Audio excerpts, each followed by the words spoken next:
All right, let's get straight into it.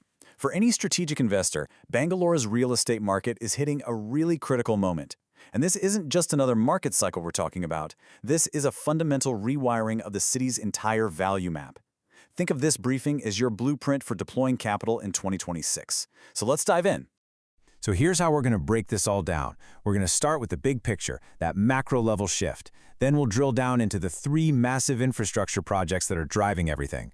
After that, we'll analyze specific investment hotspots, weigh the bull case against the bear case, and then wrap it all up with a clear, actionable verdict. Okay, so here's the most important takeaway right up front. The old playbook, investing along the supersaturated outer ring road, or the ORR, it's obsolete. We're seeing a huge rotation of capital away from that core and out towards new micro-markets on the city's edges. And this shift is being driven by something much, much more sustainable than just pure speculation. Now take a look at this map. This visual really tells the whole story. You can literally see the capital flowing out from that gridlock city center and pouring into three key pockets: north, east, and southeast Bangalore. And the strategy here is crystal clear. You put your money where these huge new infrastructure projects are meeting head-on with top-tier, grade-A developers. So, you're probably asking, what's actually powering this massive shift? Well, let's get into the three catalysts. These are generational infrastructure projects that are coming online, and they are completely rewiring Bangalore's geography and unlocking a ton of value. First up, we have the Blue Line Metro. And let me tell you, this isn't just another line on the map. This is a structural upgrade for the entire city, especially for the northern markets. It's going to slash travel times from the city to the airport, and we're already seeing it command a 15 to 20% property premium for anything within its 2-kilometer impact zone. That's huge. Catalyst number 2 is the Satellite Town Ring Road, what everyone calls the STR. This thing is a 280-kilometer ring, and it's an absolute game changer for logistics. By pulling all that heavy commercial traffic away from the city center, it's instantly making the northern corridors so much more livable. And the proof is in the numbers. We're seeing 12 to 18% year-over-year land appreciation in areas like Devonali. And our third and final catalyst is the Sampi Suburban Rail. We're talking about a capital injection of over 15,000 crore rupees here. This project is all about connecting the entire region. It's creating a high-speed link to that northern IT corridor, and it's already creating what we're calling an 18% suburban premium for properties in its catchment areas. All right, so we've covered the big picture drivers, the why behind this shift. Now, let's zoom in. It's time to get granular and look at a project-level analysis to see exactly where this infrastructure-led growth is popping up in North, East, and Southeast Bangalore. Let's kick things off with North Bangalore, the airport corridor, to be specific. Honestly, this area has become the new epicenter of wealth creation in the city. It's being supercharged by the KIADB Aerospace Park, that's the Karnataka Industrial Areas Development Board, and the massive airport expansion. It's just a magnet for serious institutional demand. Okay, let's look at the numbers, because they really tell the story here. What's absolutely striking is the price momentum. Take Tata Varnam, for instance. It jumped from an entry rate of about 9,280 rupees per square foot to over 11,250 now. Look at Nico Home 6, a jump of almost 2,000 rupees. This isn't slow and steady appreciation. We're talking high-velocity growth. It's a clear signal of just how strong this corridor is. So, what's the key takeaway for North Bangalore? It's pretty clear. The area is dominated by these huge integrated townships. And you can see prices are already pushing past that 12,000 rupees per square foot premium mark.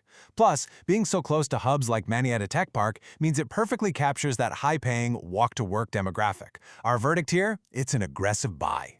All right, let's move on to our second pocket, East Bangalore. Now, this area has always been the city's economic engine, right? But today, the real action is happening on the peripheral Whitefield frontier. It's capturing all that immense spillover demand from the core, which has just become too saturated. And wow, this data paints a very clear picture of that premium shift. I mean, look at Prestige Raintree Park, commanding over 16,000 rupees per square foot. Even a project like Brigade Utopia saw a massive jump from an entry rate of 7,800 all the way to 10,500. What's driving this? It's the consistent delivery of these premium, large-scale projects that are perfectly positioned to meet that spillover demand. Now here's the kicker. East Bangalore offers the highest gross rental yields in the entire city. And with the metro set to be delivered soon, those final friction points for commuters are about to disappear. For an investor, that means high liquidity and a really clear path to exit. So no surprise, this is another aggressive buy. On to our third and final pocket, southeast Bangalore, specifically along the Sarjapur corridor. What's happening here is really fascinating. We're seeing a distinct shift towards luxury, as executives and high earners retreat from the congested outer ring road looking for a totally different kind of lifestyle. And you can see it right here in the project table. This whole area tells a story of ultra-luxury. We're seeing projects like SNN Estates Duamont and Tata's The Pramont pushing that 16,000 rupee per square foot mark. And look at how they're differentiating themselves. We're not just talking a pool and a gym, we're talking 3-level clubhouses, in-house temples, and even these massive 100-acre Soho, or small office/home office lifestyle concepts. So the whole design philosophy here is a pivot, a complete 180 from that dense, high-rise city living. Developers are offering these luxury enclaves with 70 to 80% open spaces. But a quick word of caution for investors, while the lifestyle is absolutely premium, some of these deeper pockets have rental demand that's a bit more subdued compared to the tech-heavy zones. Something to keep in mind. Okay, now we get to the heart of the matter. This is the central conflict for any investor looking at Bangalore. On one hand, you have this incredible once-in-a-generation demand story. But on the other hand, you have the city's well-documented and pretty critical civic failures. So let's weigh the bull case against the bear case. First, the bull case. And honestly, it is incredibly powerful. It's all built on Bangalore being the world's capital for global capability centers, or GCCs. These are the huge offshore operations centers for multinational corporations. We're talking about over 1,700 of these things, and they've absorbed 12 million square feet of office space. This creates a massive 5 to 10 times multiplier effect on residential demand. As long as those high-paying jobs are here, premium housing demand is basically protected. But, and this is a big but, that powerful demand story slams headfirst into the bear case. And the single biggest red flag is a hidden cost. It's basically a water tax of up to 8,000 rupees a month that people are paying for water tankers. This is a direct result of severe water table depletion, especially in high-growth areas like KR Puram, and it's made worse by old failing civic plumbing in places like Heba. At the end of the day, growth can outpace the city's carrying capacity. So, where does that leave us? How do you resolve this tension between a booming economy and an infrastructure that's, well, creaking under the pressure? This brings us to our final verdict. We've taken all the risks and rewards and synthesized them into an actionable scorecard for deploying capital in 2026.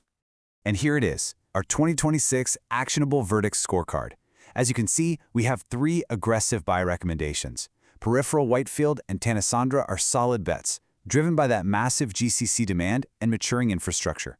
But our number 1 highest conviction call is for the Bagalur and Aerospace hub. Why? Because this micromarket is the perfect storm. It combines walk-to-work proximity to the high-demand aerospace park with the imminent delivery of the Phase 2B metro. In our view, that unique combination is the best way to neutralize the civic risks while capturing the maximum upside. So let's wrap this up. Bangalore's geography is literally being rewritten by these powerful forces right in front of our eyes. The question for you, for 2026, isn't if you should invest. It's where you need to position your capital to capture all this value before the rest of the market catches on. The map is changing. The only real question left is, where will you be on it?